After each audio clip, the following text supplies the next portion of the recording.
사랑 예수님 감사합니다.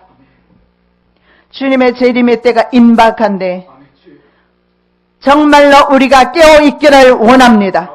진실로 우리가 욕심과 정욕을 십자가에 못 박고 십자가의 길을 걸어가기를 원합니다. 고난의 길을 걸어갈 수 있기를 원합니다. 더 이상 형식적인 종교 생활 버리게 도와주시옵시고, 욕심과 탐욕을 버리게 도와주시옵시고, 세상 미련 버리게 도와주시옵시고, 오직 주님만을 바라보기를 원합니다. 주님만을 사랑할 수 있기를 원합니다. 주님의 사랑에 날게 하려 구하기를 원합니다. 하나님의 신령한 전에 구하기를 원합니다. 주님께서는 분명히 말씀하셨습니다. 교회 시대는 끝났다고 말씀합니다. 이제는 각자의 믿음으로, 주님을 고백하는 믿음으로, 주님과의 관계 속에서, 친밀한 관계 가운데서 구원 얻는 시대가 되었습니다. 하나님께서 다시 한번 한국에서 사역을 원하시오니 그곳에서 순교자의 자세로 사명 감당하기를 원하며, 모여드는 하나님의 자녀들 또한 순교자의 자세로 오게 하여 주시옵시고, 뜻도 미지근한 신앙 버리게 도와주시옵시고, 두 마음 품지 않게 도와주시옵시고, 양다리 걸치지 않게 도와주시고, 세상과 하나님을 교만을 섬기지 않냐고 주님만을 사랑하는 하나님의 자녀들이 함께 할 수 있기를 원합니다. 이제는 교회를 통한 구원 시대 끝났습니다. 각자의 믿음대로, 각자의 신앙대로 구원받는 시대가 되었습니다. 우리의 믿음이, 우리의 육체가 하나님의 아름다운 교회가 되기를 원합니다.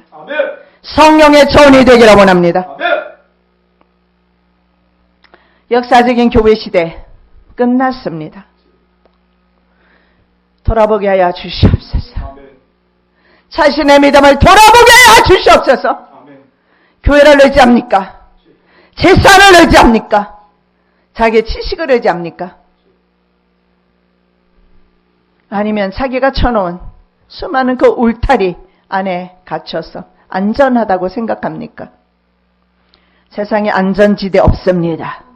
예수 그리스도 안에서 참 평안과 행복을 누리는 거룩한 자녀들 되게 하여 주시옵소서. 오늘도 하나님께서 이 시대에 관한 성경에 예언된 말씀을 증가하기를 원하오니 도와주시옵소서. 주님께서 이 시간에 꼭 전하기를 원하시는 말씀만 증가할 수 있도록 도와주시옵소서. 거룩하신 예수 그리스도 이름으로 기도드립니다. 아멘. 성경에 예언된 세계대전 3차 대전이 될 것입니다. 오늘 살펴보겠습니다. 앞으로 종종 계속해서 이 3차 대전에 대해서, 세계대전에 대해서 살펴보기를 원합니다. 전에도 이 말씀으로 우리가 본 적이 있습니다. 그러나 오늘은 좀 더 상세하게 좀 보기를 원합니다. 왜냐하면 거의 지금 임박한 국제 정세가 그래요. 세계대전이 일어날 수밖에 없는 그런 세계 국제 정세가 이루어지는 것을 보면서 다시 한번 세계대전에 대해서 한번 살펴봐야 되겠다 하는 마음이 왔습니다. 그래서 스가랴 말씀을 통해서 오늘 먼저 살펴보기를 원합니다. 자, 첫 번째로 우리가 볼 말씀은 내 병거와 내 바람에 대해서 스가랴 선지자의 환상 가운데 나타납니다. 스가랴 선지자는 내 병거와 내 바람 그리고 노산에 대한 그런 환상을 봅니다. 이 모두가 뭐냐면 내 병거, 내 바람, 노산, 하나님의 분명한 이루어지게 될 그러한 심판, 그리고 하나님의 그 심판의 권세, 그러한 것을 의미합니다. 계시록 7장 1절입니다. 이일 후에 내가 내 천사가 땅 내 모퉁이에 선 것을 보니 땅의 사방의 바람을 붙잡아 바람으로 하여금 땅에나 바다에나 각종 나무에 불지 못하게 하더라. 현재까지는 내 바람을 하나님께서 붙잡고 있습니다. 그래서 사방에 불지 못하게 합니다. 스가랴 선지자가 이렇게 묻습니다. 이것들이 그럼 무엇입니까? 이렇게 질문하죠. 이것들은 뭐냐 하면 말이 이끄는 병거를 가리킵니다. 그런데 성경에서는 이 병거들을 내 바람이다 이렇게 표현하고 있어요. 이 바람이라는 아르바, 르호트라는 그런 원어에 쓰는데 이것을 본문에서는 말이죠. 내 병거와 같은 의미로 쓰였다라는 겁니다. 그런데 실제로 이 바람은 성경에서 성령님을 상징하기도 합니다. 그런데요. 성령께서 오셨을 때 성령님의 사역을 한번 생각해 보세요. 죄를 성령님은 깨닫게 해주십니다. 즉 죄를 심판하시는 그러한 사역을 성령님을 하신다고 보았을 때 바로 이것은 하나님의 심판과 연결되는 것을 보게 됩니다. 그래서 하나님의 절대적인 심판의 권세를 상징하는 것이 바로 내 바람이다. 그리고 오늘 본문에 나오는 내 말 이끄는 내 병거와 내 바람 같은 의미인 것을 볼 수가 있습니다. 내 병거, 내 바람. 그래서 이런 것들이 성경에서 같은 의미로 쓰였다는 것은 하나님의 심판의 때가 확실히 가까워졌고 분명하다는 것을 보여주고 있습니다. 그리고 이 바람은 말이죠. 심판을 의미합니다. 다니엘서 11장 40절 마지막 때에 남방왕이 그를 찌르리니 북방왕이 병거와 마병과 많은 배로 회리바람처럼 그에게로 마주와서 그 여러 나라에 들어가며 물이 넘침같이 지나갈 것이요 회리바람처럼. 그래서 전쟁이 났을 때는 이 바람이 부는 것처럼 묘사한 것이 성경에 많이 나와 있어요. 아직 3차 대전이 일어나지 않는 것은 우리가 아까 계시록 7장 1절에서 읽은 말씀처럼 하나님께서 바람을 붙잡고 있어요. 즉 전쟁은 여호와께 속한 것이기 때문에 그렇습니다. 다니엘은 밤 이상으로 먼저 하늘의 내 바람이 큰 바다로 몰려 불고 있는 그리고 그 바다에서 내 짐승이 올라오는 환상을 봅니다. 이 내 짐승은 바로 자신이 살고 있는 바벨론부터 마지막 적그리스도 세력까지 적어도 4개 강대 국가임을 알 수가 있습니다. 다니엘 7장 2절입니다. 다니엘이 진술하여 가로되 내가 밤의 이상을 보았는데 하늘의 내 바람이 큰 바다로 몰려 불더니 이 바다라든가 바람이라든가 짐승은 성경에서 어둠의 세력을 가리킵니다. 전에도 우리가 본 적이 있는데 욥기 26장 12절 13절에 그는 권능으로 바다를 흉흉케 하시며 지혜로 랍을 쳐서 파하시며 그 신으로 하늘을 단장하시고 손으로 날렘뱀을 찌르시나니 바다. 그리고 그 바다에 살고 있는 바다용입니다. 해룡이라고 하는데 이것이 바로 성경에서는 리워야단으로 그렇게 나와 있습니다. 그리고 이것을 성경에는 라합이라 표현하기도 합니다. 라합은 바로 해룡입니다. 온몸이 물로 되어 있는 그런 바다 괴물이죠. 바벨론 창조 신화에 나옵니다. 티아마트 여신이 낳은 바로 11마리의 괴물 중 하나라고 전에도 말했던 적이 있습니다. 이 괴물이 바로 세상 제국을 조종하는 세상의 권력을 조종하는 에뱀 사탄 마귀 바로 리워야단. 성경에는 이사야 선지자는 리워야단이다. 이사야 27장 1절 말씀 그날에 여호와께서 그 견고하고 크고 강한 칼로 날렘뱀 리워야단 곧 꼬불꼬불한 뱀 리워야단을 벌하시며 바다에 있는 용을 죽이시리라. 여기에 보면 꼬불꼬불한 용 리워야단을 누가? 바로 하나님께서 죽이시리라. 이사야 선지자는 세상 제국 이집트를 바다 해룡으로 라합으로 표현합니다. 이사야 30장 7절입니다. 내가 일곱을 가만히 앉은 라합이라 일컬었느니라. 성경에서 바로 라합이나 리워야단이나 에뱀 사탄 마귀 다 같은 것을 볼 수가 있습니다. 그러면 세상의 이 어둠의 세력과 결국은 세상의 권력이 결탁했다는 것을 볼 수가 있어요. 자, 세상 열국의 세력들은 말이죠. 힘의 속성상 하나님과 하나님의 자녀를 핍박하게 되어 있어요. 그래서 핍박 당하지 않는 것이 이상한 것입니다. 전 세계는 말이죠. 바벨론 그리고 이집트 이런 문화권의 영향 속에 있습니다. 왜냐하면 사탄이 말이죠. 세상의 권력을 공중에서 권세를 잡고 있어요. 그런데 하나님께서 바로 공중 권세 잡은 원수 마귀와 더불어 세상의 이 권력을 하나님의 백성들을 탄압하고 핍박하는 이런 세상 권력을 심판하러 주님께서 오시는 겁니다. 그리고 넛산이 보입니다.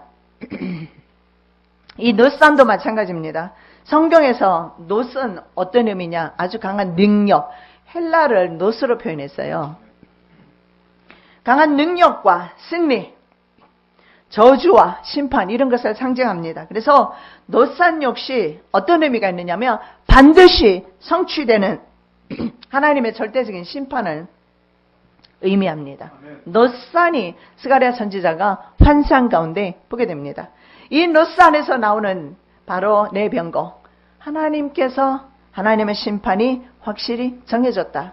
그리고 동시에 그것은 전쟁이라는 방법으로 온 세계를 강타하게 될 것이다 라는 겁니다. 네 마리 말 중에 다 보진 않겠습니다만은 홍마를 보면 계시록에도 나와 있는 붉은 말하고 일치하죠. 이 홍마는 뭐냐면, 붉은색은 뭐냐면 참 공산주의자들이 붉은색을 거의 사용하죠. 특이해요. 자, 네 마리 말 중에 홍마는 전쟁의 불과 피, 살육 이런 것들을 의미합니다. 살육이 일어나면서 전쟁의 피, 그래서 홍마. 그리고 흑마는 기근을 뜻합니다. 그래서 이 둘은 거의 같이 옵니다. 전쟁과 기근이 함께 오는 것을 볼 수가 있는데, 요한 사도도 네 마리 말과 네 기수에 대한 환상을 봅니다. 보시겠습니다. 둘째 인을 떼실 때 내가 들으니 둘째 생물이 말하되 오라 하더니 이에 붉은 다른 말이 나오더라. 그 탄자가 허락을 받아 땅에서 화평을 자여버리며 서로 죽이게 하고 또 큰 칼을 받았더라. 자, 여기에서 우리가 눈여겨봐야 될 부분이 있습니다. 바로 붉은 말을 탄 기수입니다. 이 말 탄 자가 말이죠. 무슨 일을 하느냐? 세상에서 화평을 제합니다. 예수님께서는 이 땅 위에 화평 주러 오셨다고 그랬거든요. 반대죠. 세상에 화평을 제하고, 그런데 세상이 평안하다고 하는 것은 거짓말입니다. 그리고 두 번째가 뭐냐면 큰 칼을 가졌다. 당연하죠. 이 큰 칼은 살육에 사용되는 칼입니다. 이 칼은요, 바로 장칼로서 일반 우리가 주방에서 사용하는 칼하고 틀려요. 그래서 이 큰 칼을 받았더라.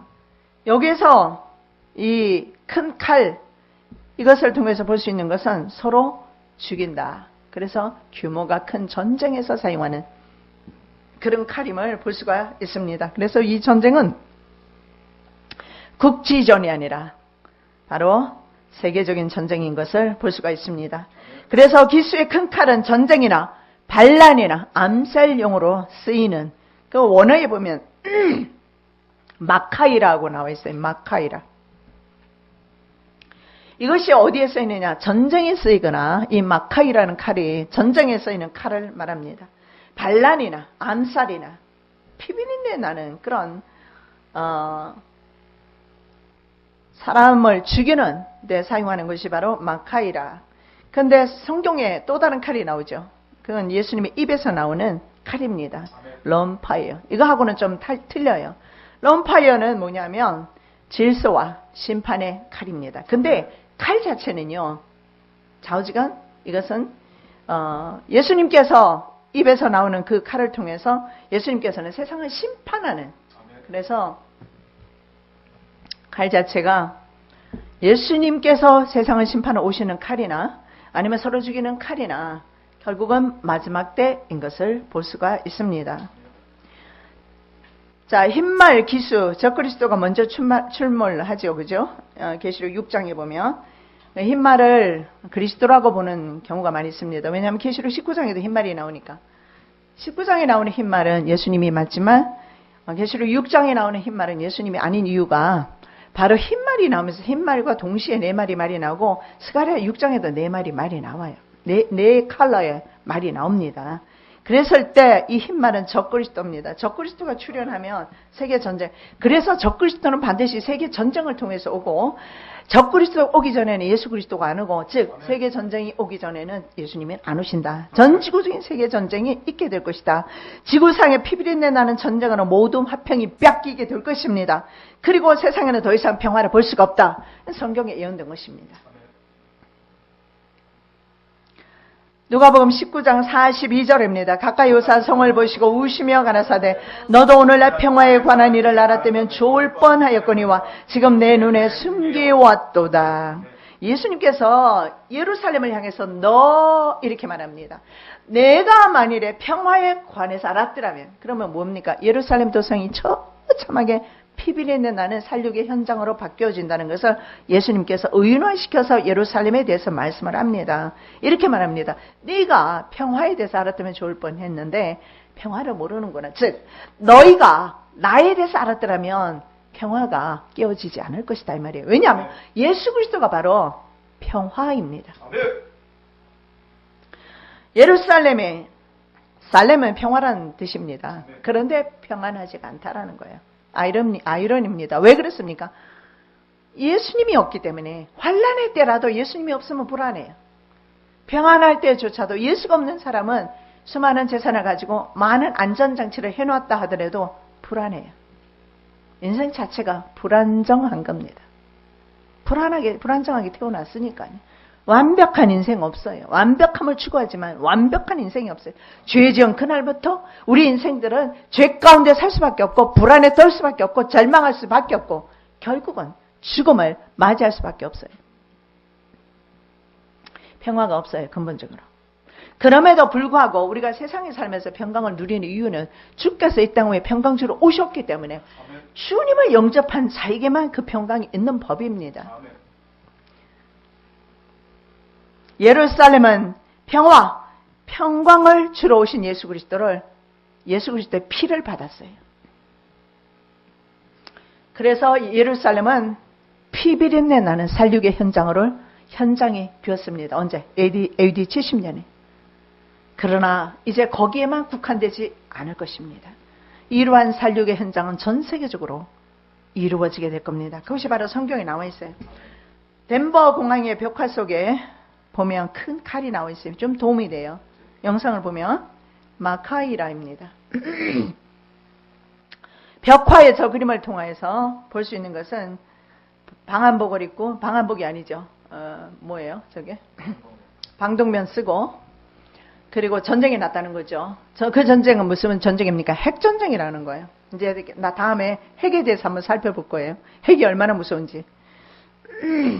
근데 마카이라 저 칼을 보면 저걸 통해서 얼마나 많은 사람을 죽이는가. 근데 계시록 20장의 말씀이나 곳곳에 보면 마지막 때 목배인 자들의 영혼에 대해서 성경이 말씀합니다. 즉 마지막 때 칼이 사용된다라는 거예요. 뭐 원자 폭탄도 있고 여러 가지 정밀 무기 그리고 총도 있고 그렇지만 그러나 총알이 없을 때는 칼은 무한정으로 사용할 수 있어요. 그래서 칼이 사용되어지고 마지막 때 믿음 지키기 위해서 목배임 당하는 많은 영혼들이 있고 우리는 아직도 이루어지지 않고 있다고 생각을 하는데 실제적으로 이미 어떤 나라에서는 환란이 시작됐다라는 거예요. 얼마나 많은 사람들이 처참하게 죽임을 당해요. 예수 믿는다는 이유 때문에. IS에 의해서 얼마나 많은 사람들이 처참하게 순교하고 있습니까? 이미 환란은 제가 말하는 그 숫자적인 환란을 말하는 건 아니지만 벌써 우리는 눈으로 보고 있어요. 벌써 어떤 나라에서는 환란이 시작되었음에도 보면서도 아직도 우리가 평안하다고 아직도 우리가 안전하다고 믿는다면 마귀가 주는 것입니다. 자, 말을 탄 기수가 큰 칼을 중요한 것은 누구에게 받아요? 누구에게 받겠습니까? 전쟁의 칼입니다. 이 전쟁의 칼은 하나님의 허락이 떨어져야 된다는 것을 보여주고 있어요. 그들의 전쟁을 일으키는 것은 분명합니다. 왜? 하나님께서 말씀하셨으니까.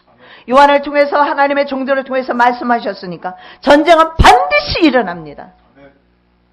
그러나 그들이 마음대로 일으키지는 못해요. 그러나 세계적인 정세는 지금 이런 날 수밖에 없는 상황 속에 있어요. 국제 정세가. 미국과 중국과 러시아의 관계가, 이스라엘과의 관계가, 중동과의 관계가 현재 그렇습니다. 그러면 하나님께서 언제 허락하느냐에 따라서 3차 세계대전에 돌입하게 될 것입니다. 자, 붉은 말은 온 세상의 주 앞에 서 있다가 나가는 자들 가운데 하나일 것입니다. 그 중에 하나로 엔드타임에 하나님의 명령을 받아서 온 세상에 두루다니며 하나님의 명령을 수행하게 될 것입니다. 그가 나쁜 천사이든 좋은 천사이든 그게 중요한 것이 아니라 이 천사는, 그리고 이 쓰임받는 4마리의 말을 탄 기수들은, 그리고 하나님께서 붙잡고 있는 내 바람, 그들이 누구이든 간에 중요하지 않아요. 중요한 것은 바로 하나님의 명령을 수행한다는 거예요. 그들이 악의 천사든 그들이 하나님의 천사든 하나님의 명령이 떨어질 때 하나님의 말씀입니다. 하나님의 말씀이 천지를 창조하셨고 천지를 창조하신 하나님의 말씀이 천지를 거두려 하고 있습니다. 인류의 마지막 전쟁인 성경이 말하는 아마겟돈 전쟁, 혹은 에스겔 38장의 공마곡 전쟁이 될 것입니다. 이 전쟁은 바로 3차 세계대전이 될 것인데, 전쟁이 나면 몇 번째 나팔이 분 것인가? 성경의 말씀이죠. 6번째 나팔이 분 것이에요. 6째 천사가 나팔을 불며 내가 들으니 하나님 앞 금제단 넷불에서 한 음성이 나서 나팔 가진 6째 천사에게 말하기를 큰 강 유브라데에 결박한 네 천사를 놓아주라 하며, 네 천사가 놓였으니 그들은 그 연월 일시에 이르러 사람 3분의 1을 죽이기로 준비된 자들이더라. 마병대의 수는 2만만이니 내가 그들의 수를 들었노라. 아멘. 여기에서 자, 분명히 말씀을 합니다. 6번째 나팔 불 때에 바로 유프라데에 결박되어 있는 네 천사가 놓입니다. 그럼 아직 세계대전이 일어났어요? 안 일어났어요? 안 일어났잖아요. 그렇다면 아직은 네 천사가 안 풀렸다는 겁니다. 아직은 네 천사가 어디에? 유프라데 강물에 묶여 있다는 거예요. 풀리는 순간에 어떻게 되느냐. 그 다음에 말씀 계속해서 계시록 16장 12절 16절 보겠습니다. 또 6째 천사가 그 대접을 큰 강 유브라다에 쏟음에 강물이 말라서 동방에서 오는 왕들의 길이 예비되었더라. 또 내가 보매 개구리 같은 새 더러운 영이 용의 입과 짐승의 입과 거짓 선지자 입에서 나오니 그들은 귀신의 영이라. 이적을 향하여 온 천하 왕들에게 가서 하나님 곧 전능하신 이에요 큰 날에 있을 전쟁을 위하여 그들을 모으더라. 보라 내가 도둑같이 오리니 누구든지 깨어 자기 옷을 지켜 벌거벗고 다니지 아니하며 자기의 부끄러움을 보이지 아니하는 자는 복이 있도다. 새 용의 히브리음으로 아마겟돈이라 하는 곳으로 왕들을 모으더라. 요프라데 강물에 그 다음에 뭡니까? 6째 천사가 대접을, 그래서 여기 보면 자 6번째 나팔, 6번째 대접, 재앙에서 전쟁이 나는 것을 볼 수가 있습니다. 이제 오늘 읽은 말씀은 계속해서 다음에 설명을 드리도록 하겠습니다. 중요한 것은 오늘 제가 드리고 싶은 말씀은 바로 6번째 나팔에 주님께서 오신다는 것이고, 그러면 전쟁이 난다는 것이고 7번째 나팔에 주님이 오신다는 것이고, 그렇다면 전 세계 사람들은 전쟁을 경험하게 될 것이다. 평안하게 예수 믿는 시대는 끝났고 평안하게 예수 믿고 구원받는 교회 시대 끝났습니다. 이제는 각자의 믿음 가지고 각자의 신앙 가지고, 과거의 이스라엘 백성이 집단적으로 국가적으로 국가 종교로서의 이스라엘은 더 이상 존재하지 않고 바벨론에 포로되었을 때 에레미야 선지자를 통해 주시는 말씀은 심령을 통해서, 이제는 심령의 성전을 통해서, 마음의 성전을 통해서 이제는 하나님과의 관계, 예배, 이런 것들이 이루어지는 것을 말씀을 하고 있습니다. 우리가 헌금을 드리고 봉사를 하고 헌신을 하고 구원받는 시대 아닙니다. 하나님과의 관계 가운데서 하나님의 성령의 전이 내가 하나님의 교회가 되었는가, 이게 가장 중요한 겁니다. 자, 여러 말이 있는데요. 스가랴 선지자의 말씀에 보면 북편 땅으로 간 흑마가 있어요. 근데 영어에 보면, 원어에 보면 North Country 이렇게 나와 있어요. 북편 땅이라기보다는 북편 나라로. 그것이 러시아가 아닐까 생각합니다. 자, 북편 땅으로 간 흑마가 하나님의 마음을 시원케 해드렸습니다. 왜냐하면 북편 땅에 있는 나라가 3차 세계대전을 일으키기 때문입니다. 3차 세계대전이라는 것을 통해서 죄악이 관영하는 이 시대에 벌하기를 원하십니다. 그리고 성도들은 정금 같은 믿음을 이제는 달아보시는 그런 시대입니다. 하나님의 마음을 시원케, 이 말은 뭐냐면 하나님의 분노를 풀어줬다. 하나님이 차고 넘치는, 관영하고 있는 전 세계 죄악들에 대해서 하나님께서는 지금 분노하고 계시는데 참고 계실 뿐입니다. 참고 계시는 이유는 단 하나입니다. 하루라도 연장하면 한 명이라도 더 구원받기 때문에 하나님께서 기다리고 계시는 거예요. 북쪽에 위치한 바벨론을 물론 가리킬 겁니다. 왜냐하면 그 당시에 이스라엘 북쪽에 바벨론이 있었으니까. 그러나 동시에 다니엘서 11장의 말씀에도 보면 북쪽에 있는 왕, 북방왕 시리아에 대해서 말하고 남방왕 이집트에 대해서 말하면서 바로 종말의 말씀으로 넘어가는 것을 보게 되는데, 북방왕은 마지막 때는 러시아가 될 것입니다. 바로 고개 연합국의 연합국, 3차 세계대전을 일으키는 연합군의 왕이 러시아가 될 것입니다. 이 러시아는 중국과 러시아, 그리고 과거의 소련 연방이었던 그런 나라들을 중심으로 해서 연합군을 형성하면서, 그리고 중동으로 오면서 중동과 연합해서 현재 다 연합이 되어 있죠. 그래서 이스라엘로 들어오게 될 것입니다. 문제는 유프라데에 묶여있는 내 천사가 풀리면 전쟁이 일어나게 될 것이다. 자, 큰강 유브라데에 묶여있는 내 천사에 대해서 보겠습니다. 여섯째 천사가 나팔을 불며 내가 들으니 하나님 앞 금단 넷불에서 한 음성이 나서 나팔 가진 여섯째 천사에게 말하기를, 큰강 유브라데에 결박한 내 천사를 놓아주라 하며 내 천사가 놓였으니 그들은 그 연월 일시에 이르러 사람 3분의 1을 죽이기로 예비한 자들이더라. 하나님의 심판에 내 바람이 붑니다. 내 바람은 하나님의 심판이라고 했습니다. 내 병거도 하나님의 심판입니다. 너사는 하나님의 심판이 확정되었다는, 결정되었다는 것을 말씀합니다.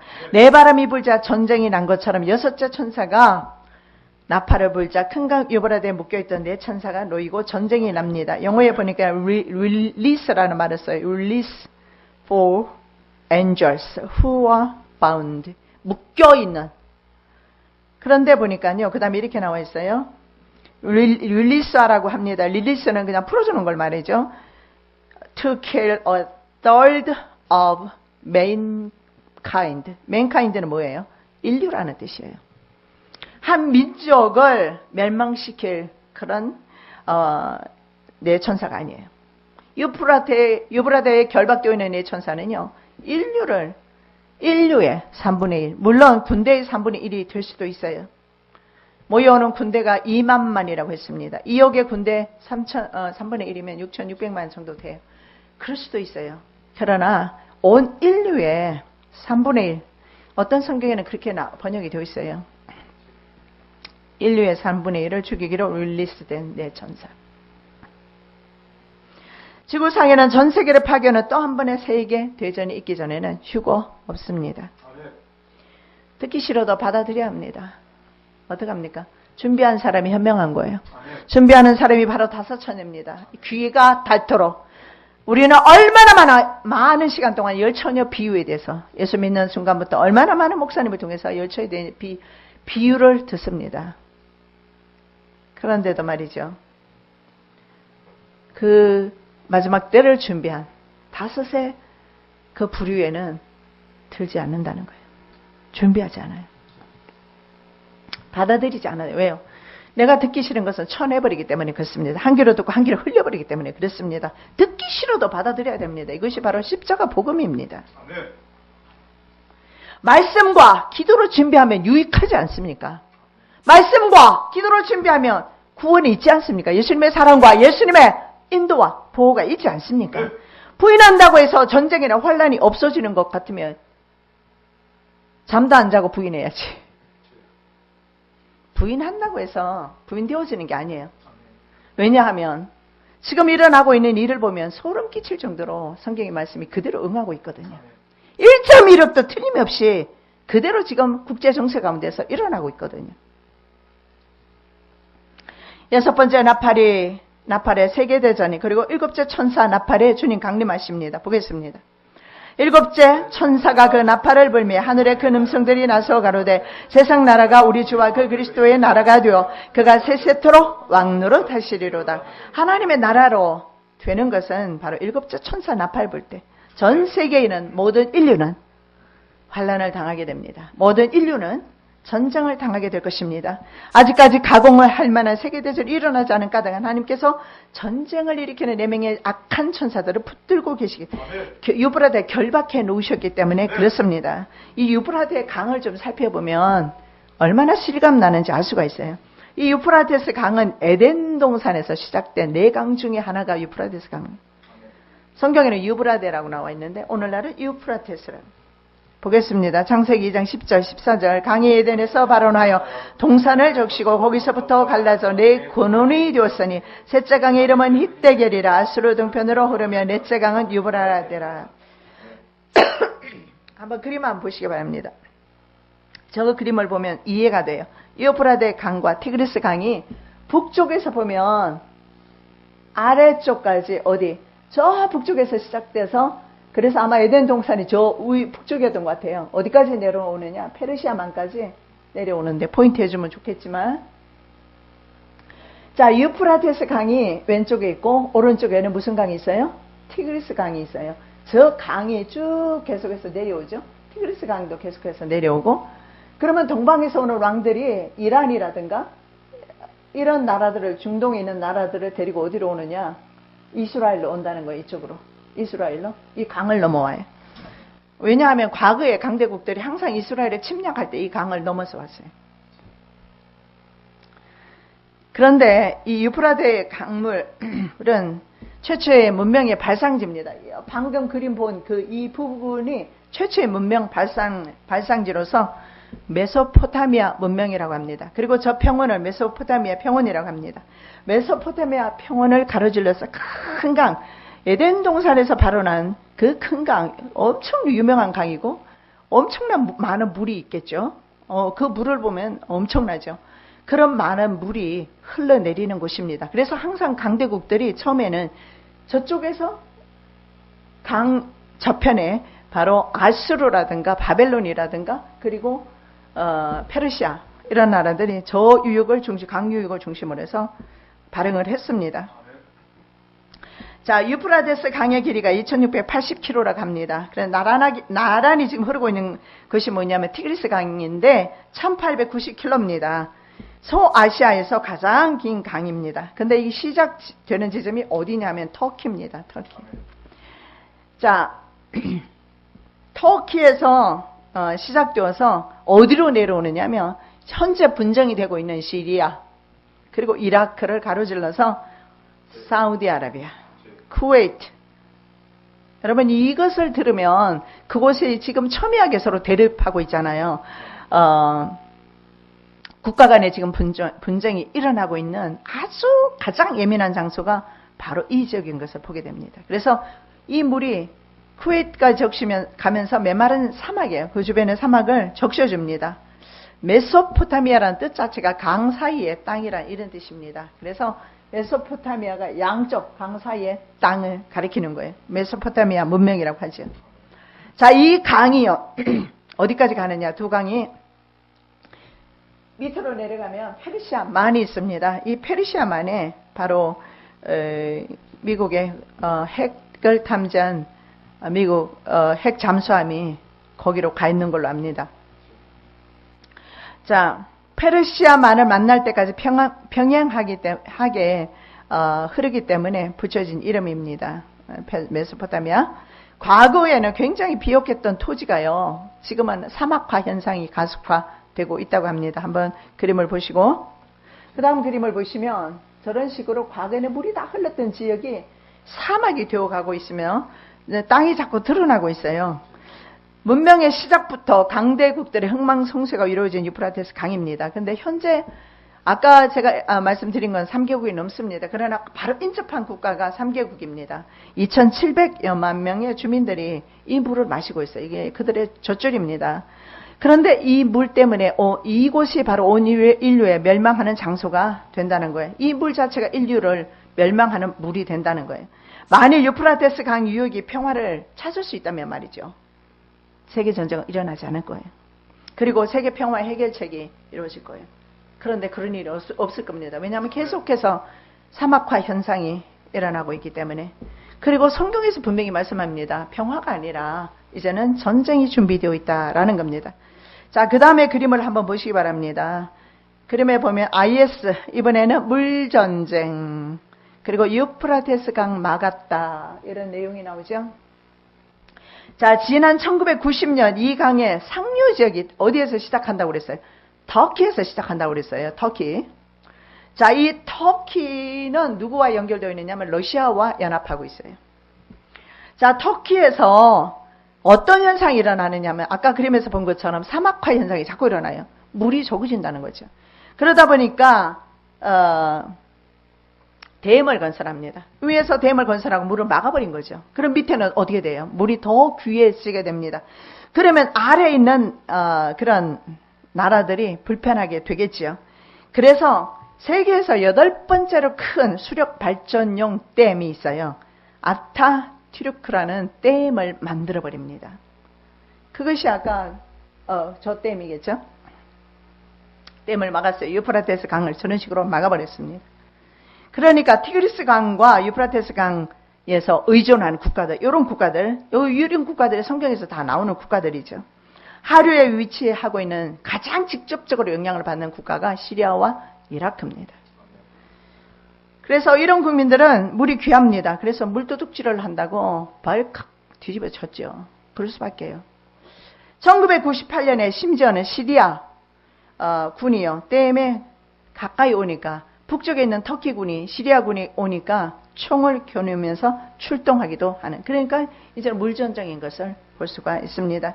터키는 우리 수자원을 우리 뜻대로 할 수 없느냐? 하루에 있는 국가의 물 공급을 보장하고 댐을 정치적으로 악용하지 않겠다. 왜냐하면 댐을 완전히 막아버리면 정치적으로 악용했을 때 나머지 국가들은 어떻게 되겠어요? 약속을 합니다. 터키에서는. 그렇지만 믿을 수 없죠. 그러나 이라크와 시리아에서는 터키가 물을 독점한다고 비난하면서 국가 간에 지금 심각한 갈등을 빚고 있는 지역입니다. 그래서 그 지역은 실제로 석유보다 물이 더 귀한 지역입니다. 어떤 지역 가보니까 물보다 술이 더 싸더라고. 맥주가 더 싼 나라도 있는데 우리나라에서는 물이 귀하지 않으니까 이해하기 힘들지만 실제로 이런 일이 일어나고 있는데 성경에서 예언하고 있어요. 또한 주변 국가들이 있습니다. 그 지역에 누가 또 있느냐? 바로 팔레스타인, 이스라엘, 요르단이 있어요. 그래서 이런 물 분배는 중동의 평화 협상에 현재 걸림돌이 되고 있다고 합니다. 사막화 현상은 현재 전지구적으로 사실 가속화되고 있어요. 물 부족 현상은 오래전부터 세계가 직면한 문제였어요. 거기만은 아니에요. 그런데 유프라테스 강물이 마르면 중요한 것은 동방의 왕들이 건너온다라는 거예요. 그게 바로 성경에 나와 있어요. 또 6째가 그 대접을 큰 강 유브라데의 소돔에 강물이 말라서 동방에서 오는 왕들의 길이 예비되더라. 이게 우연의 일입니까? 깨어있는 사람은 그렇게 생각하지 않을 겁니다. 아직도 거짓 평화에 속고 있는 사람들은 그럴 수도 있지.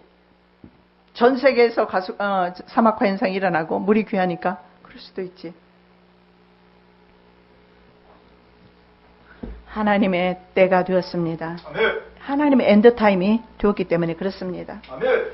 자, 순위파 무장단체 IS도 이 강의 수자원 확보를 위한 물전쟁을 기도하고 있습니다. 식순환과 전염병 등 심각한 재앙이 우려되는 것으로 나타나고 있습니다. 강 유역을 중심으로 IS가 세력을 키워왔습니다. 다음은 2015년도에 국민일보 기사입니다. 한번 읽어드리겠습니다. 그러면 얼마나 성경이 예언한 것들이 정확하게 성취되고 있는지 볼 수가 있어요. 미국 정부가 운영하는 자유 유럽 방송 등 외신은 IS가 유프라테스 강 북부 상류를 따라 건설된 댐들을 장악하고 나서 물 공급을 차단하는 바람에 남부 지역의 습지가 고갈되는 등 벌써 심각한 피해가 나타나고 있다. 이런 기도는 1990년대 사담 후세인 정권이 남부 시아파 주민들의 방기에 대한 응징책의 일환으로 물 흐름을 막아 남부 습지를 고갈시킨 것을 연상시킨다. 사담 후세인이 물을 막았다는 거예요. 남쪽에 있는 사람은 어떻게 돼요? 물이 없어진다는 거죠. 물전쟁인 겁니다. 그런데 IS는 이미 2013년 초부터 유프라테스 강 유역의 중요 거점들을 장악해 통제하고 있으며 이 가운데는 타브카 댐도 포함되어 있다. 옛 소련의 지원으로 건설된 타브카 댐은 식수와 농업 용수뿐만 아니라 전기도 공급하는 전략 요충지다. IS가 시도하는 물 전쟁의 또 다른 무기는 라마디 댐이다. 이라크 수도 바그다드에 서쪽으로 인접한 안바르 주의 주도인 라마디를 지난달 함락한 이후 IS는 댐 일부를 막아 물이 주요 상수원인 하바이냐 호수로 유입되는 것을 막으려고 시도해왔다. 안바르주 보안 관계자들은 특단의 조치가 없으면 심각한 결과와 환경 재앙이 불가피할 것이라고 우려했다. 우려는 이미 남부 습지에서 현실로 나타나기 시작했다. 영국 런던 퀸 메리 대학의 매튜 메코스키 연구원은 여름철 높은 기온과 가뭄이 빈번하고 기본적인 위생 여건조차 지극히 열악한 남부 지역에서 물 흐름 차단은 파국적인 결과를 가져올 것이라고 경고했다. 최근 피해 지역을 둘러본 야하 알라시리 다크르 주지사는 해당 지역이 재앙에 직면했으며 지역 축산과 수산업체들은 완전히 붕괴한 상태라고 밝혔다. 다카루즈 보건당국은 주도인 나스리아 부근 습지에 물이 부족한 바람에 콜레라가 발생했다고 전했다. IS가 라마디 댐을 통제한 이후에 물 부족도 심각하다. 이라크 의회 농수위원회 관계자는 예전에는 유프라테스 강의 물 흐름 양이 초당 200입방톤이나 됐지만 IS 장악 이후에는 절반 이상이 급강했다고 밝혔다. 이에 따라 바벨, 카라발라, 나자프, 화다시아 주 등에서 심각한 물 부족 현상에 시달리고 있다고 그는 덧붙였다. 그러나 정부의 일부 관계자들은 터키가 물 흐름을 줄이는 것도 물 부족 현상을 부채질하고 있다고 주장했다. 자, 여기에 물 흐름이 북쪽에 바로 이라크, 시리아가 이렇게 아래쪽에 있는 국가들이 이렇게 어려움을 당하는 이유는 댐도 문제가 있지만은 댐의 문제 이상으로 IS가 그 물을 장악했다라는 거예요. 그래서 IS가 장악한 후에는 물이 절반으로 줄어들었다. 성경에 보니까 이 강이요, 하나님께서 허락하신 이스라엘 국경 지역이더라고요. 창세기 15장 18절입니다. 그날에 여호와께서 아브라함으로 더불어 언약을 세워 가라사대 내가 이 땅을 애굽 강에서부터 그 큰 강 유브라데까지 내 자손에게 주니니 계속해서 너희의 발바닥으로 밟는 곳은 다 너희 소유가 되리니 너희의 경계는 곧 광야에서부터 레바논까지의 유브라데 하수라 하는 하수에서 소에까지라. 신명기 11장 24절 말씀 여호수아에게도 주셨어요.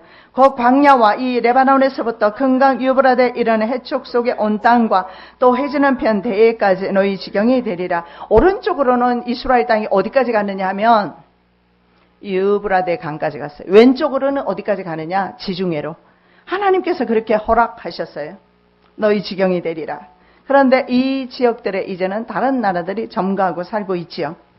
강대국들의 강을 통한 번영과 과거에는요, 물이 없으면 강대국이 번성할 수가 없어요. 그래서 강대국들이 항상 바다나 강을 중심으로 일어났죠. 그래서 아수르, 맨 처음에 수메르 문화가 저기에서 시작되었고, 그 다음에 아수르, 바벨론, 페르시아, 그리고 헬라와 로마는 지중해를 중심으로 발행을 하죠. 그래서 강이 없이 과거에는 나라가 강대 국가가 될 수가 없습니다. 이집트는 나일강이 있었고,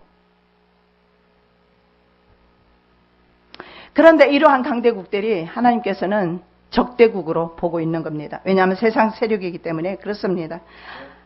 자, 문제는요, 과거의 아수르라든가 바벨론, 페르시아 이런 나라들이 말이죠, 이스라엘과 전쟁하기 위해서 빈번하게 이 강을 넘어왔다라는 거예요. 이제 마지막으로 넘어오게 될 것입니다. 한 번 더 남았어요. 이것은 가장 큰 강력한 군대가 될 것입니다. 왜냐하면 2억의 군대니까. 한 번도 이렇게 많은 군대가 넘어온 적이 없어요, 이스라엘 땅에. 그러나 2억의 군대가 옵니다. 이 군대가 왔을 때 누가 이길 것인가? 성경에는 이스라엘이 이긴다고 그래요. 왜냐하면 이스라엘 산에 그들이 다 넘어진다고 말합니다. 그러면 이스라엘 산은 웨스트뱅크로 봅니다. 서안쪽으로 보죠. 그렇다면 이스라엘이 어떻게 이기느냐? 이스라엘은 경상남북도 정도 사이즈밖에 안 되는데 이스라엘은 핵무기가 200개가 넘게 가지고 있어요. 그리고 그들과 연합한 미국과 그들과 연합한 우방국가, 우리가 말하는 우방국가지만은 그들이 가지고 있는 원자폭탄, 아니 미국이 가지고 있는 핵잠수함의 원자폭탄만 가지고도 전 세계를 초토화시킬 수가 있어요. 마지막은 원자력전이 된다라는 것을 볼 수가 있어요. 마지막에는 핵전쟁이 된다는 걸 볼 수가 있어요.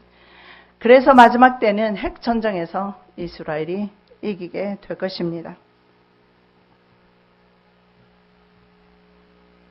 자, 한 번 더 동방의 연합군이 넘어오게 될 것입니다. 그럴 때 중요한 것은 이스라엘은 이깁니다. 그렇지만 전 세계는 아마 전쟁의 소용돌이 속에 들어갈 거예요. 지금껏 그리웠잖아요. 항상 유럽에서 1차 세계대전, 2차 세계대전 유럽에서 일어났지만 미국이 들어갈 수밖에 없었어요. 왜냐하면 그게 플랜이었어요. 마지막 때는 하나님께서 허락하시는 대전이 되기 때문에 당연히 전 세계가 휘말리게 될 것입니다. 3차 대전은 핵전쟁이 되기 때문에 엄청난 수가 죽을 수가 있습니다. 그래서 인류의 3분의 1도 죽을런지도 모릅니다. 그 숫자는 주님만이 아십니다. 인류의 3분의 1인지 군인의 3분의 1인지. 그래서 그 군인의 수가 2만만이다. 계시록 9장 16절 마병대의 수는 2만만이니 내가 그들의 수를 들었노라. 2만 곱하기 만입니다. 그래서 2억이 됩니다. 북방 왕들의 공마국 연합군과 이스라엘 동맹국 간의 전쟁으로 시작될 것입니다. 내 천사가 놓이면 사람 3분의 1이 죽는다. 다시 한번 보겠습니다. 9장 15절 내 천사가 놓였으니 그들은 그 연월시에 이르러 사람 3분의 1을 죽이기로 예비한 자들이더라. 오늘은 서론적으로 조금 말씀드렸어요. 이 시대가 어디까지 왔는지 시대를 보면 볼수록 우리는 더 깨어 있어야 된다는 사실을 알 수가 있습니다. 우리가 이제는 이 시대를 위하여 눈물로 기도할 때입니다. 나를 위하여 울지 말고 내 자녀들을 위하여 울라. 예수님 말씀하셨고 예루살렘을 바라보시면서 예수님께서 우셨던 것처럼 우리도 바로 예루살렘을 바라보면서 초토화가 될 예루살렘, 그리고 바로 유프라테스 강유역의 국가들, 그리고 전 세계 전쟁에 휘말리게 될 많은 국가들, 심지어는 우리 자신과 우리의 가족들을 위해서 눈물로 지금은 기도할 때인 줄 압니다. 기도드리겠습니다. 사랑의 예수님 감사합니다. 임박한 이때에 우리가 영적 잠에서 깨어나게 도와주시옵시고 더 이상 세상의 사리사욕을 쫓아 살지 말게 도와주옵시고 하나님의 인도받고 성령님의 인도받아서 하루의 삶을 경건하고 주님과 친밀하며 하나님과 함께하며 동거하는 삶을 살아가는 저희들 되게 도와주시옵시고 사람의 생각대로 자신의 욕심대로 따라 살지 않게 도와주시고 하루를 살 때조차도 하나님의 인도받는 저희들의 신앙의 모습들이 될 수 있도록 은혜 베풀어 주시옵소서. 처참한 전쟁이 일어납니다. 인류의 3분의 1이 죽을지도 모릅니다. 핵전쟁입니다. 죽은 사람이나 산 사람이나 별반 아버지 하나님 표시 없을 정도로 참혹한 전쟁이 되었을 때 아버지 하나님 그 가운데서도 성경에는 분명히 말합니다. 회개하지 않는 사람들이 있다 했습니다. 우리에게는 상한 마음 주셔서 회개의 심령 주심을 감사합니다. 주님 앞에 무릎 꿇고 회개하며 주님 앞으로 나가기를 원하오니 저희들에게 상한 심령 주시옵소서. 회개하는 마음 주시옵소서. 물질 의지하고 자녀 의지하고 남편과 아내를 의지하고 세상 의지하고 지식 의지하고 온전히 하나님을 아닌 것들을 의지했던 모든 것을 주님 앞에 회개하오니 주님 용서하여 주시옵시고 이제 주님의 인도받아서 날마다 승리하는 삶을 살아갈 수 있도록 은혜 베풀어 주시옵소서. 거룩하신 예수 그리스도 이름으로 기도드립니다. 아멘.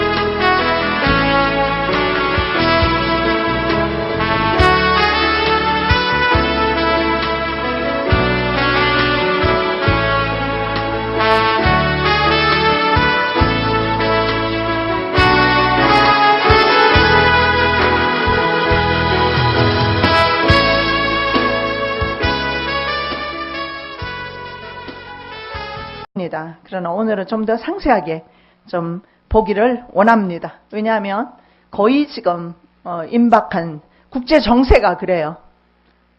세계대전이 일어날 수밖에 없는 그런 세계 국제 정세가 이루어지는 것을 보면서 다시 한번 세계대전에 대해서 한번 살펴보아야 되겠다 하는 마음이 왔습니다. 그래서 스가랴 말씀을 통해서 오늘 먼저 살펴보기를 원합니다. 자, 첫 번째로 우리가 볼 말씀은 내 병거와 내 바람에 대해서 스가랴 선지자의 환상 가운데 나타납니다. 스가랴 선지자는 내 병거와 내 바람 그리고 노산에 대한 그런 환상을 봅니다. 이 모두가 뭐냐면 내 병거, 내 바람, 노산, 하나님의 분명한 이루어지게 될 그러한 심판 그리고 하나님의 그 심판의 권세 그러한 것을 의미합니다. 계시록 7장 1절입니다. 이 일 후에 내가 내 천사가 땅 내 모퉁이에 선 것을 보니 땅의 사방의 바람을 붙잡아 바람으로 하여금 땅에나 바다에나 각종 나무에 불지 못하게 하더라.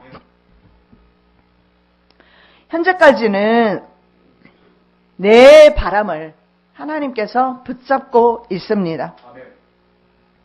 그래서 사방에 불지 못하게 합니다. 스가랴 선지자가 이렇게 묻습니다. 이것들이 그럼 무엇입니까? 이렇게 질문하죠.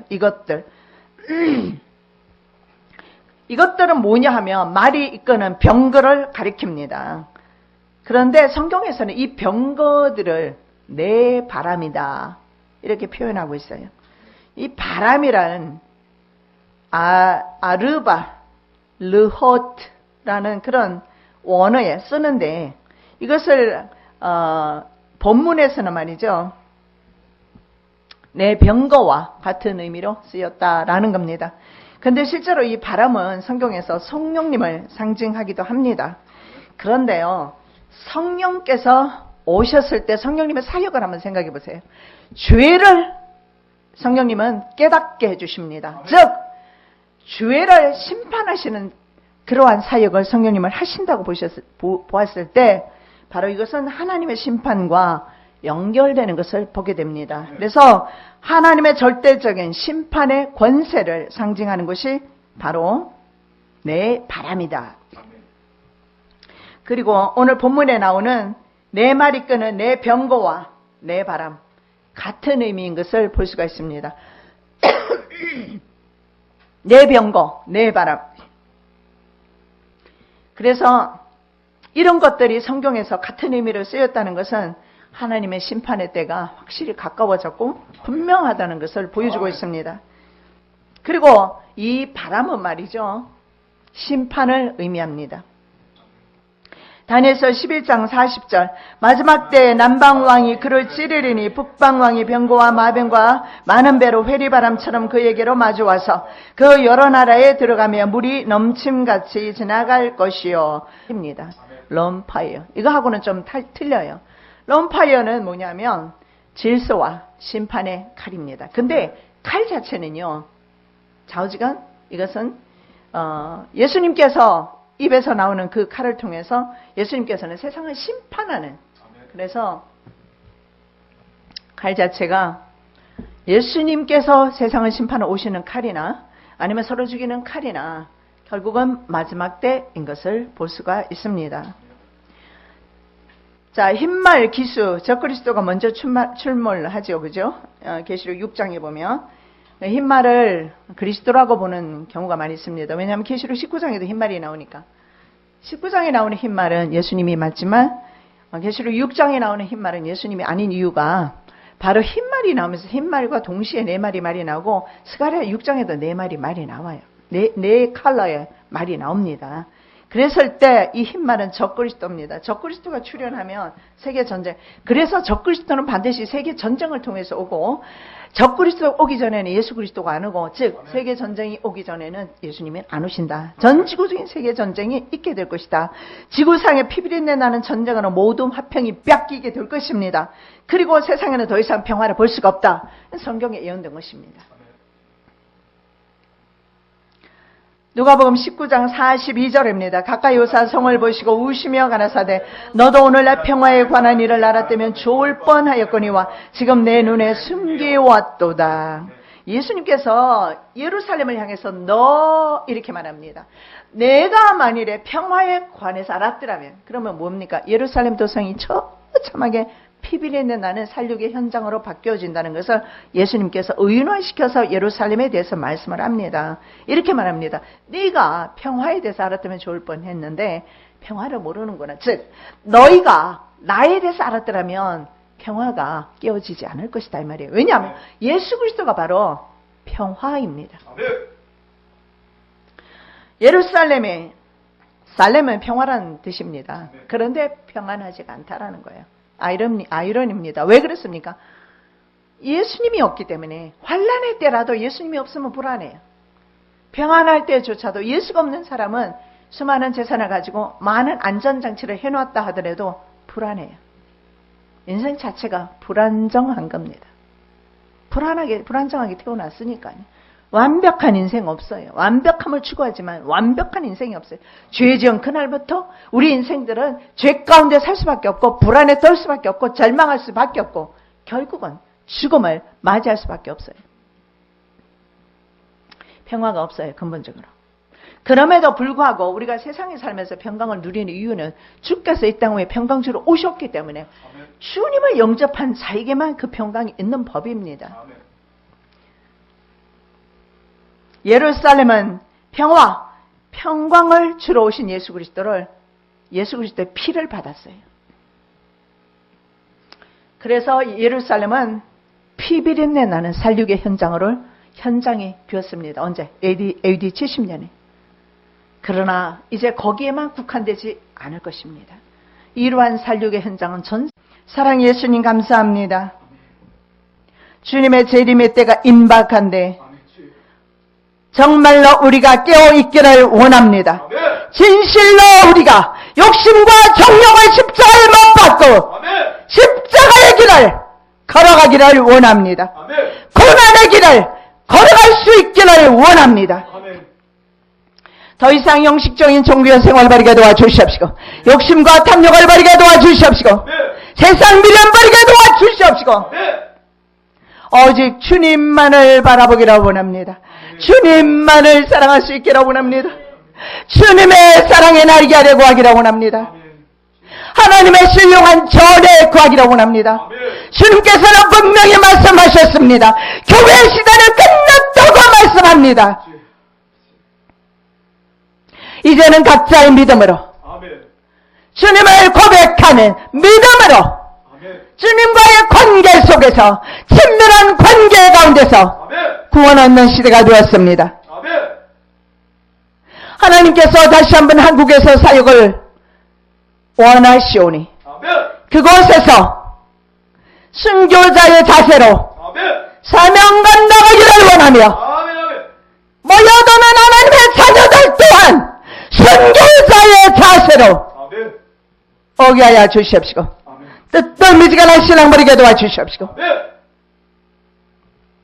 두만 품지 않게 도와주시옵시고 양다리 걸치지 않게 도와주시고 세상과 하나님을 교만을 섬기지 않냐고 주님만을 사랑하는 하나님의 자녀들이 함께 할 수 있기를 원합니다. 이제는 교회를 통한 구원 시대 끝났습니다. 각자의 믿음대로 각자의 신앙대로 구원받는 시대가 되었습니다. 우리의 믿음이 우리의 육체가 하나님의 아름다운 교회가 되기를 원합니다. 성령의 전이 되기를 원합니다. 역사적인 교회 시대 끝났습니다. 돌아보게 하여 주시옵소서. 자신의 믿음을 돌아보게 하여 주시옵소서.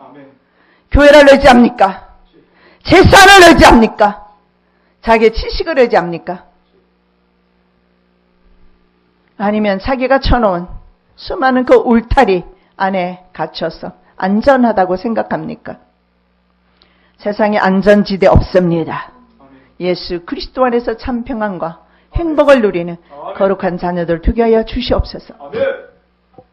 오늘도 하나님께서 이 시대에 관한 성경과 이언된 말씀을 증가하기를 원하오니 도와주시옵소서. 주님께서 이 시간에 꼭 전하기를 원하시는 말씀만 증가할 수 있도록 도와주시옵소서. 거룩하신 예수 그리스도 이름으로 기도드립니다. 아멘.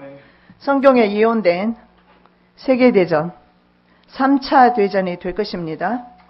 오늘 살펴보겠습니다. 앞으로 종종 계속해서 이 3차 대전에 대해서, 세계대전에 대해서 살펴보기를 원합니다. 전에도 이 말씀으로 우리가 본 적이 있습니다. 회리바람처럼. 그래서 전쟁이 났을 때는 이 바람이 부는 것처럼 묘사한 것이 성경에 많이 나와 있어요. 아직 3차 대전이 일어나지 않는 것은 우리가 아까 계시록 7장 1절에서 읽은 말씀처럼 하나님께서 바람을 붙잡고 있어요. 즉 전쟁은 여호와께 속한 것이기 때문에 그렇습니다. 다니엘은 밤 이상으로 먼저 하늘의 네 바람이 큰 바다로 몰려 불고 있는, 그리고 그 바다에서 네 짐승이 올라오는 환상을 봅니다. 이 네 짐승은 바로 자신이 살고 있는 바벨론부터 마지막 적그리스도 세력까지 적어도 4개 강대 국가임을 알 수가 있습니다. 다니엘 7장 2절입니다. 다니엘이 진술하여 가로되 내가 밤의 이상을 보았는데 하늘의 네 바람이 큰 바다로 몰려 불더니, 이 바다라든가 바람이라든가 짐승은 성경에서 어둠의 세력을 가리킵니다. 전에도 우리가 본 적이 있는데 욥기 26장 12절 13절에 그는 권능으로 바다를 흉흉케 하시며 지혜로 랍을 쳐서 파하시며 그 신으로 하늘을 단장하시고 손으로 날렘뱀을 찌르시나니. 바다. 그리고 그 바다에 살고 있는 바다용입니다. 해룡이라고 하는데 이것이 바로 성경에서는 리워야단으로 그렇게 나와 있습니다. 그리고 이것을 성경에는 라합이라 표현하기도 합니다. 라합은 바로 해룡입니다. 온몸이 물로 되어 있는 그런 바다 괴물이죠. 바벨론 창조 신화에 나옵니다. 티아마트 여신이 낳은 바로 11마리의 괴물 중 하나라고 전에도 말했던 적이 있습니다. 이 괴물이 바로 세상 제국을 조종하는, 세상의 권력을 조종하는 에뱀 사탄 마귀, 바로 리워야단. 성경에는 이사야 선지자는 리워야단이다. 이사야 27장 1절 말씀. 그날에 여호와께서 그 견고하고 크고 강한 칼로 날렘뱀 리워야단 곧 꼬불꼬불한 뱀 리워야단을 벌하시며 바다에 있는 용을 죽이시리라. 여기에 보면 꼬불꼬불한 용 리워야단을 누가? 바로 하나님께서 죽이시리라. 이사야 선지자는 세상 제국 이집트를 바다 해룡으로 라합으로 표현합니다. 이사야 30장 7절입니다.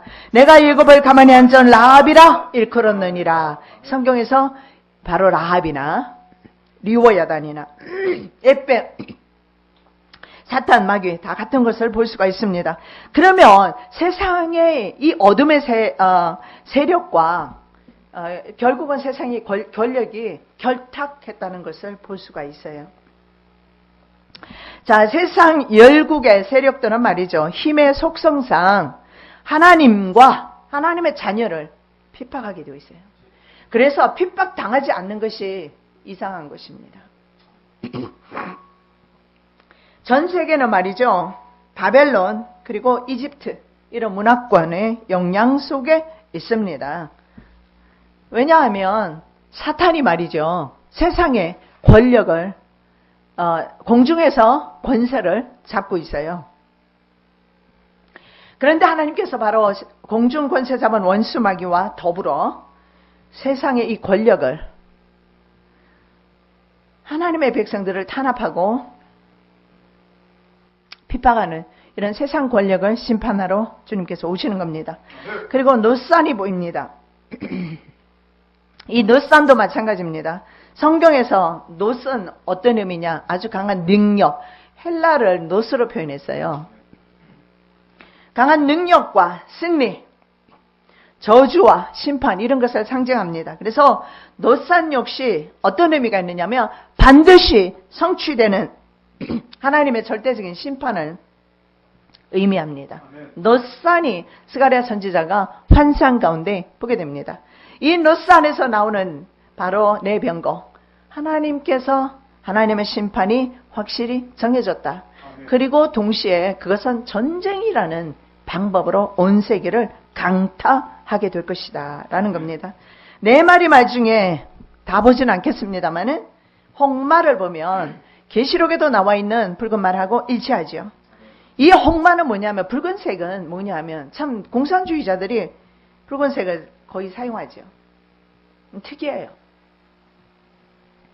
자, 네 마리 말 중에 홍마는 전쟁의 불과 피, 살육 이런 것들을 의미합니다.